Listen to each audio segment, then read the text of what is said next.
محط غزل الشعراء وملهم الكتاب ومصدر رزق الآلاف، وحتى أنه النهر المقدس للمصريين القدماء، نهر النيل اللي كان من زمان ولليوم شريان الحياة بشكل كامل في مصر والسودان.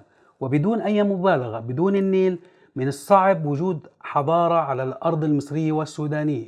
ولكن اليوم نهر النيل وبلاد المصب عم بتواجه أصعب تحدي ممكن تمر فيه. طيب ليش؟ بسبب مشروع ملء سد النهضة اللي أصبح حديث الشارع وأول خبر في نشرات الأخبار.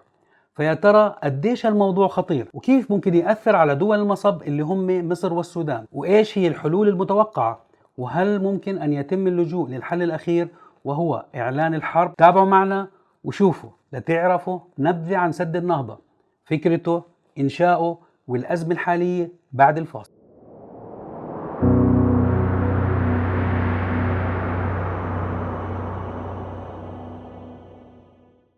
السلام عليكم واهلا وسهلا بكم في حلقة جديدة من سحابة المعلومات. معكم خالد عبد الرازق، واليوم ان شاء الله حنتكلم عن أزمة سد النهضة. خلونا بالبداية نحكي شوي عن سد النهضة وليش بدأ المشروع أصلا. سد النهضة هو أحد المشاريع القديمة اللي كانت إثيوبيا تسعى لإنشائها على أراضيها من الخمسينات، ولكن عدم الاستقرار بالأوضاع السياسية والاقتصادية بإثيوبيا كان سبب توقف هذا المشروع لعقود. فإثيوبيا أجتها الفرصة الذهبية لتنفيذ مشروع سد النهضة بعام 2011 بسبب التوتر القائم بمصر بهذاك الوقت. وبدأ مشروع سد النهضة وانبنى بعرض 1.8 كيلومتر وبقدرة تخزينية تصل إلى 74 مليار متر مكعب من الماء، يعني أكثر من حصة مصر والسودان مجتمعين من مياه النيل. والهدف الرئيسي المعلن من بناء سد النهضة كان توليد الطاقة الكهربائية، لأنه السد بيولد أكثر من 6 جيجا وات من الكهرباء سنويا، وهالرقم هو أكبر بأضعاف من إنتاج إثيوبيا كاملا من الكهرباء، وحيكون أكبر مولد طاقة كهربائية في إفريقيا والسابع على مستوى العالم. يا ترى بس هذا هو السبب؟ يا ترى بس هذا هو الهدف؟ أكيد لا. فمع بناء هذا السد والتحكم بمياه النيل الأزرق اللي بتدخل للسودان ومصر، حتكون إثيوبيا قوة استراتيجية عظيمة بالقارة الإفريقية، لأنه ماء النيل هو المصدر الأول للمياه بالبلدين، وهو أساس الحياة والزراعة تقريبا بدول المصب. ومع منتصف عام 2020 تقريبا تمت العملية الأولى من ملء الماء 4.9 مليار متر مكعب من الماء. وهون سؤال بيطرح نفسه وبشدة، ليش ما انبنى وانملى السد بشكل طبيعي وخلص؟ ليش هالقد عم بصير مفاوضات عليه؟ لأنه سد النهضة حيتحكم بأغلب مياه النيل الأزرق. طيب هالشي شو أثره على مصر؟ تخيلوا انه مصر بتعتمد بنسبة 97% من مياهها على نهر النيل، ولو اثيوبيا مشت حسب مخططها لتملأ سد النهضة حتحرم مصر من جزء من حصتها بمياه النيل الأزرق. ولنكون موضوعيين، فبمواسم الأمطار الغزيرة يمكن انه بحيرة السد تمتلئ بشكل طبيعي بدون ما يأثر الموضوع على حصة مصر من المياه. ولكن مصر متخوفة من مواسم الجفاف اللي ممكن تمر على البلاد، واللي ممكن انها تؤدي لحرمان مصر من ربع المياه اللي بتحصل عليها. بالتالي حتكون كارثة حقيقية بالنسبة لمصر، وهي انه اكثر من ربع اراضيها الزراعية حتصير غير قابلة للري، يعني انها حتفقد جزء كبير جدا من الثروة الزراعية، هالشيء اللي ممكن يهدد قسم كبير من البلاد بمجاعة. اما بالنسبة للسودان فالكارثة اكبر، فبسبب حرمان السودان من حصتها المائية اللي حتخلق مجاعة بالبلاد، في مصيبة تانية تكمن بأنه بناء سد النهضة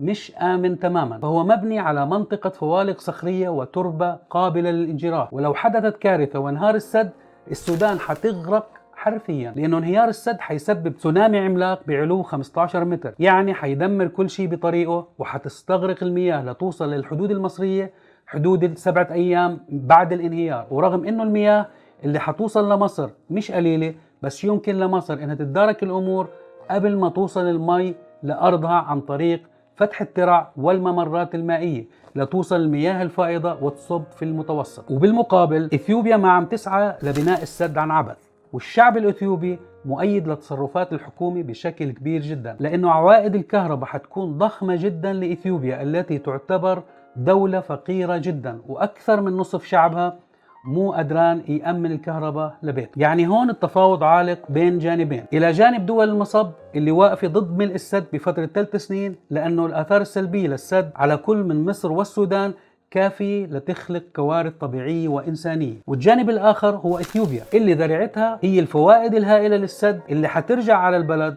ولكن لنكون موضوعيين، هل يا ترى من المعقول أن تتعرض حياة أكثر من 143 مليون إنسان في كل من مصر والسودان للخطر والجوع والعطش عشان الفوائد الاقتصادية السريعة اللي حترجع على إثيوبيا؟ ليش ما تنتظر إثيوبيا وتملي السد على مهل؟ وطالما الموضوع خطير، ليش لحد هالأشهر لحتى أصبح النقاش فيه حاد وبلشت المفاوضات تفشل وصار الموضوع جدي؟ بالواقع الأمر ما هو جديد، بل أن نية إثيوبيا كانت موجودة لبناء السد منذ أكثر من 70 عام، وكانت تنتظر أي أزمة في مصر لحتى تفتح ملف بناء السد.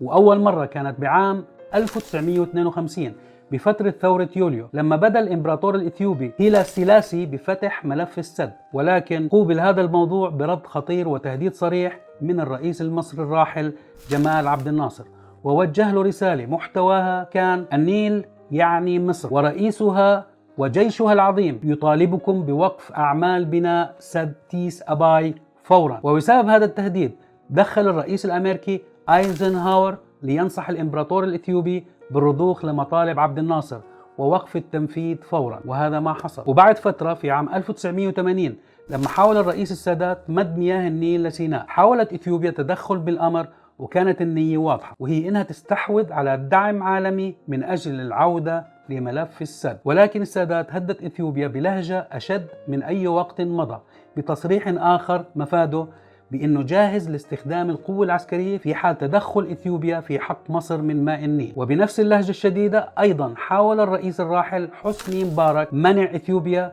من بدء مشروع السد، وظلت كل الحكومات اللي مرت على مصر معارضة لأي تدخل بمياه النيل بأي شكل من الأشكال، حتى عام 2011 لما قدمت الفرصة السانحة على طبق من ذهب لإثيوبيا بسبب ثورة عام 2011 والتزعزع السياسي والصراع الداخلي اللي مرت فيها مصر، وجرت الأمور من قبل إثيوبيا بطريقة مخفية نوعا ما بظل النزاع المصري بهذاك الوقت، وقدرت تبدأ ببناء سد النهضة. ولأنه مصر ما كانت مستقرة ما حدا انتبه لخطورة الموضوع، إضافة إلى أن السودان ما كان إلها أي تأثير أو وجود حقيقي، وما كانت ممانعة للمشروع بظل حكم البشير سابقا. وأول مفاوضات حقيقية حصلت كانت في عام 2012، ولكنها كانت مغمورة بالفساد وما ظهرت للعلن وانكتمت تماما. فبعام 2012 تم تأليف لجنة دولية من قبل الدول الثلاث مصر وإثيوبيا والسودان حول موضوع السد وضرره وفوائده، وأول تقرير صدر من هاللجنة كان بعام 2013، وكانت نتيجة التقرير إنه السد ما حيشكل أي ضرر للدول الثلاث، وإنه مشروع جيد، وإنه مبني وفق المبادئ والقوانين الدولية. بس الحقيقة هو إنه التقرير ما انتشر على العلن، وما تم ذكر أي معايير أو قوانين تم بناء السد عليها، وما تم ذكر المصالح أو الضرر بشكل واضح، وكأنه الأمر كان مجرد لعبة أطفال. ولكن الحكومة المصرية ما سكتت حيال الأمر، وقالت إنه هذا التقرير ما كان نظامي وتم تغيير أبعاد السد فيه. وبنفس العام جرت مفاوضات حول سد النهضة بين الدول، ولكن بهديك الفترة صارت مشكلة كبيرة، وهي إنه الرئيس المصري السابق محمد مرسي قدم اقتراح لعدم استكمال سد النهضة عن طريق دعم الميليشيات والمتمردين الإثيوبيين ضد الحكومة الإثيوبية. ومن وقتها بلشت العلاقة تتوتر بين إثيوبيا ومصر، وصار الطرفين الإثيوبي والمصري بيتبادلوا الحلول المقترحة ولكن بطريقة غير ودية. ومنها تصريح الرئيس الراحل مرسي: كل الخيارات مفتوحة لأن الأمن المائي المصري لا يمكن أن ينتهك على الإطلاق. ولكن ما ظلت الأمور متوترة لوقت طويل، ففي مارس عام 2015 بدت الأمور وكأنها بطريقة لتنحل لما تم عقد اجتماع ثلاثي بين الدول، وتم خلال الاجتماع توقيع وثيقة مبادئ سد النهضة. وخلص الاجتماع لنتيجة إنه الدول الثلاث حتتعاون فيما بينها بما يتعلق بالسد دون أن تمس أي دولة بمصالح الدولة الأخرى. ولكن على ما يبدو هاي الودية كانت فقط على الورق وما كانت موجودة على أرض الواقع. ففي شباط عام 2017 كانت دراسة مشروع سد النهضة قيد الدراسة من قبل جهة فرنسية، واللي توضح بعد شهر من هاي الدراسة إن إثيوبيا قدمت معلومات ناقصة، وإنها لازم تقدم المزيد من الصور للسد. وبعد 6 أشهر بنوفمبر من نفس العام استضافت مصر اجتماع ثاني للتفاوض على مشروع سد النهضة، واللي باء بالفشل وما خرج بأي نتيجة مهمة بسبب اعتراض كل من إثيوبيا والسودان برئاسة عمر البشير سابق على مضمون الاجتماع. وهون رجعت الأمور لتحتد من جديد، وصرح بذلك العام الرئيس المصري الحالي عبد الفتاح السيسي إنه مياه النيل هي مسألة حياة أو موت. واستمرت المفاوضات ترجع لمجراها الطبيعي وترجع للفشل على مدار الأعوام التالية. بكل مرة ببين الأمر وكأنه اقترب من الحل أخيرا، بس بعدها بيقوم الجانب الإثيوبي بخرق المعاهدات وبيرجع لنواياه العدائية لحتى يوليو عام 2020 لما أعلنت إثيوبيا إنها بدت بالمرحلة الأولى من ملء سد النهضة بسعة 4.9 مليار متر مكعب من المياه، بوقت ما كانت نوايا الدول الثلاث واضحة تماما. طيب واليوم وين وصلت المفاوضات؟ وليش تم التصعيد بشكل كبير بالأسابيع الأخيرة؟ لأنه المفاوضات بعد بناء السد ما كان هدفها إلغاء بناء السد، لأنه الأمر صار واقع ولا يمكن تغييره، ولكن فحوى النقاش والجدال كان على المدة اللي حتستغرقها إثيوبيا لملء السد بالكامل، وكانت كل المفاوضات هي على هالمدة. فمصر ما كانت ضد الفائدة اللي حتحققها إثيوبيا، ولكنها بدها إنه يتم ملء السد بشكل تدريجي خلال 10 سنوات كاملة. أما إثيوبيا فكانت بدها تكمل العملية ب3 سنين فقط، وهذا معناه التقصير على الماء الممنوح لمصر والسودان واللي هو حقهم الطبيعي. وأفضل اتفاق توصل له الأطراف الثلاثة كان إنه يتم ملء بحيرة السد خلال 7 سنوات، ولكن إثيوبيا مثل كل مرة كانت تتهرب من الاتفاق الصريح وتسعى لتنفذ اللي بدها إياه بس. وبعد فشل كل المفاوضات اللي حصلت خلال العام وآخرها الاتفاقية اللي حصلت ب6 أبريل من عام 2021 تحت رعاية الاتحاد الإفريقي، بدت الأمور تتجه إلى طريق مسدود بعد فشل كل الأطراف بالتوصل لاتفاق واحد، وبسبب أنه إثيوبيا عم تعتزم البدء بالمرحلة الثانية من ملء السد بعد 4 أشهر.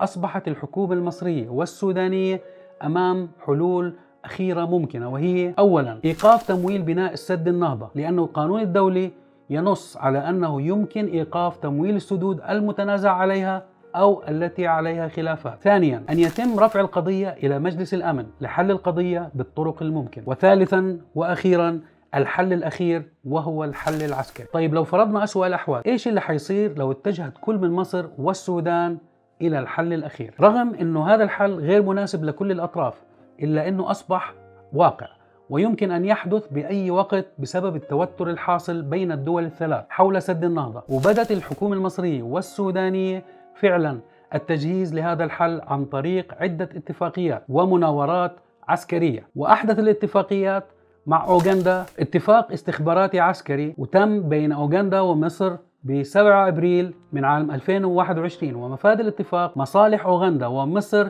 هي مصالح مشتركة، وأي شيء يمس أي من البلدين سيكون البلد الثاني جاهزا للتعاون. ومن جانب ثاني ففي 4 أبريل اختتمت الحكومة المصرية والسودانية مناورات عسكرية مشتركة بين البلدين، وكان الهدف من هاي المناورات حفظ أمن كل من البلدين وتعزيز التعاون العسكري بين البلدين. وتم التصريح بهذا الأمر من قبل كل من الجانبين المصري والسوداني بإشارة واضحة منهم على أنهم مستعدين لأي تطور عسكري ممكن يحصل حول سد النهضة. وعند هاي النقطة بدأت الحكومة الإثيوبية تتخوف إلى حد ما من تطور الأمور من قبل مصر والسودان، ليقول الرئيس الحكومي الإثيوبي أبي أحمد ليبين أنه نية إثيوبيا هي نية جيدة ولا نسعى لضرر دول المصب، بقوله ما أريد أن يفهمه إخواننا في مصر والسودان هو أننا لا نريد أن نعيش في الظلام، نحن بحاجة إلى مصباح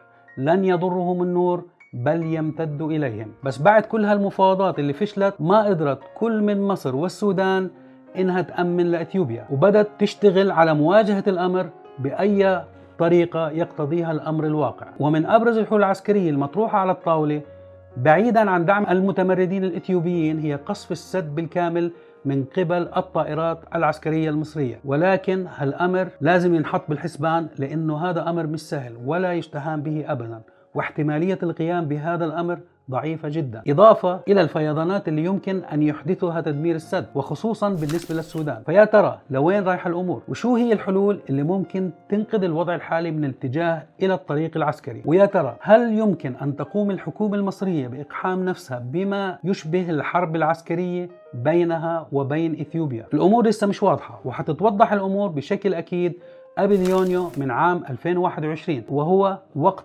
الملء الثاني للسد. وسؤال لكم أعزائي المشاهدين، شو برأيكم أبرز حل ممكن تتبناه مصر والسودان؟ ولو كان الخيار لإلك شو حتختار؟ اتركوا لي أجوبتكم تحت الفيديو في صندوق التعليقات.